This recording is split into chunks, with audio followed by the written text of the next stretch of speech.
Scene 1, Apple, take 1. Bonsoir à tous, bonsoir à tous. On va démarrer. Bah merci d'être venus si nombreux pour cette deuxième conférence. Ce soir, c'est Abel Mestre qui est là. Avec les moustaches. On va parler extrême droite, droite extrême. On va faire plein de petites nuances sur tous ces thèmes. Sacré rongeur. Bonsoir.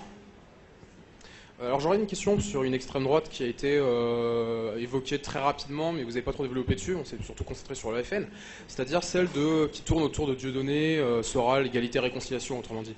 Je ne sais pas à quel point vous la traitez, donc est-ce que vous la traitez fréquemment, et si oui, comment? Parce que j'ai du mal à imaginer ces personnages-là répondre gentiment avec les journalistes, comme peuvent le faire les cadres du FN. Le journaliste qui travaille aujourd'hui est un chômeur, sinon c'est une pute.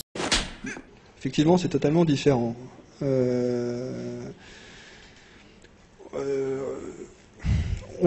l'a traité récemment parce qu'il y avait eu une actualité, encore une fois, avec l'histoire Manuel Valls-Dieudonné. On l'a traité dans ce cadre-là.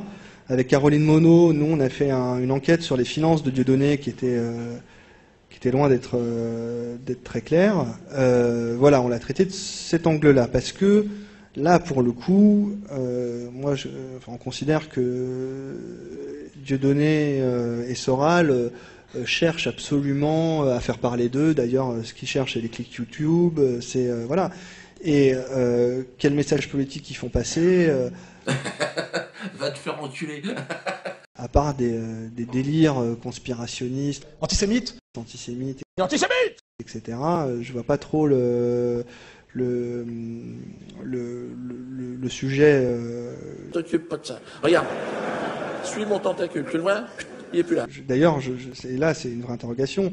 C'est le succès, pour autant que rencontrent notamment les écrits d'Alain Soral en France, qui est quand même, c'est vrai, une vraie question. Chut, c'est pas une question. Parce que quand on lit, j'ai un ami dans la salle qui a une très bonne expression, qui dit Soral, c'est un intellectuel pour analphabète. Et je trouve que, juste là, il a des lunettes. C'est très juste, voilà, c'est très juste. Et c'est des écrits qui sont pas du tout pertinents. Et puis lui-même, il se pique d'être un intellectuel. Pour avoir eu des discussions avec lui au moment de la liste antisioniste en 2009, il dit qu'il a une culture politique extrêmement développée, pas du tout. Il a des lacunes énormes, bon il s'énerve dès qu'on lui dit, mais voilà, J'ai entendu vos diffamations, vos injures et vos menaces. J'attends vos arguments. Ce qui est dingue, c'est le succès que rencontre ce type, qui fait des vidéos complètement délirantes, imbitables, qui durent 3 plombes, sur le monde expliqué par Alain Soral, ça fait peur. Comme là, je suis obligé d'être un peu virulent parce que je porte le fer dans la plaie, je mets le doigt là où ça fait mal, et forcément, je remue un peu la merde. Malheureusement, on baigne dedans, hein. C'est difficile de trouver où mettre le pied sec. Donc voilà, c'est vrai que c'est un ovni, en fait. C'est un ovni. Et